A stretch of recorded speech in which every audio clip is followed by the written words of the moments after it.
So do your parents ever do one of these things where they're trying to get you to do something, but they don't form it in a question? They're like, hey son, the dishes need to be done. And you're like, yeah, thanks for informing me. Well, today's 5-minute devotional, Jesus' mom is going to do one of those for him. And we'll see what happens. This is John chapter 2, verses 1 to 12. On the third day there was a wedding in Cana in Galilee, and the mother of Jesus was there. Jesus was also invited to the wedding with his disciples. When the wine ran out, the mother of Jesus said to him, "They have no wine." Jesus said to her, "Woman, what does this have to do with me? My hour has not yet come." His mother said to the servants, "Do whatever he tells you." Now, there were 6 stone water jars there for the Jewish rites of purification, each holding 20 or 30 gallons. Jesus said to the servants, "Fill the jars with water," and they filled them up to the brim. And he said to them, "Now draw some out and take it to the master of the feast." So they took it. When the master of the feast tasted the water that now became wine, he did not know where it came from, although the servants who had drawn the water knew. The master of the feast called the bridegroom and said to him, "Everyone serves the good wine first, and when the people have drunk freely, then the poor wine, but you've kept the good wine until now." This, the first of his signs, Jesus did in Cana in Galilee, and manifested his glory, and his disciples believed in him. After this he went down to Capernaum with his mother and his brothers and his disciples, and they stayed there for a few days. So, Jesus and his disciples get invited to a wedding, it's a small town wedding close to where he grew up. And it looks like his mom was maybe in charge of catering. At least she had something to do with the food and drink, because she seemed to have some authority over those who were serving it. And they had a big problem. It would have been really embarrassing to run out of food or drink, and they ran out of wine. And it seems like one of those deals where the people who are working this event, like, no, okay, we've got a problem. The guests don't know, even the head waiter doesn't know yet, but we've got a problem. Jesus, we're out of wine. So Jesus is like, yeah, we're out of wine. Thanks for telling me. It's not, my hour hasn't come yet.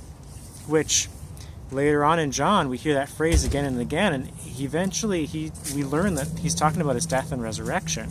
We're really early in the game now, and I don't know if he's like, it's not time for miracles yet, or whatever he meant by that, but he's like, I don't know if this is my problem. But he did address his mother with respect. In English it comes out kind of harsh. "Woman, what are you doing then?" But it was like, "Hey, dear lady person." But he does actually, he solves the problem. So he goes, and there's these big pots, like huge jars that they were using for water, for washing stuff. And he makes a lot of wine with that water. So I think the first thing to take away from this is, even though Jesus didn't have much of a public ministry yet, his mom knew that when she had a problem, she should go to Jesus. Whether it seemed like something that he would take interest in or not, have a problem, take it to Jesus. But it is interesting how this unfolds. And I think if we look at this as a model of prayer, at first it looked like Jesus wasn't going to do anything about it. And I think sometimes that's our experience with prayer, right? We have some concern, big or little, and we're like, "Hey, Jesus, I got this problem." And sometimes it feels like he says, "Yeah, so you got that problem." And there's this period of, well, are you going to do anything about it? And in this instance, it's not super long before he does do something about it. But sometimes in our lives, it feels like a long time. But he does eventually solve this problem. And the other thing that's really cool is that this is Jesus' first miraculous thing that he does. John calls it his first sign. And when you think of somebody doing something really spectacular, we might imagine that they would do it in front of a huge crowd of people or for people that are really important. And Jesus does his first sign at a small town wedding, and not even everybody at the wedding knows that it's happened. So you notice he has one of the waitstaff take some of this water that he just turned into wine and bring it to the head waiter, and the head waiter's like, "Oh, this is really good stuff. I don't know what you've been holding out on us. This is the good stuff." And the head waiter doesn't know, and probably a lot of the guests don't know, but who does know? Who sees Jesus working in this story? It's his disciples, and it's the people that are serving.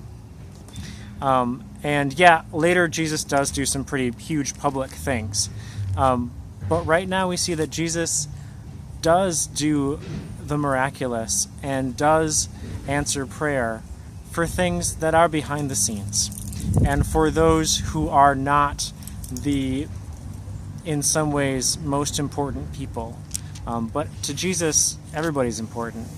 And so, next time you got a problem, be like Jesus' mom. Take it to Jesus, and don't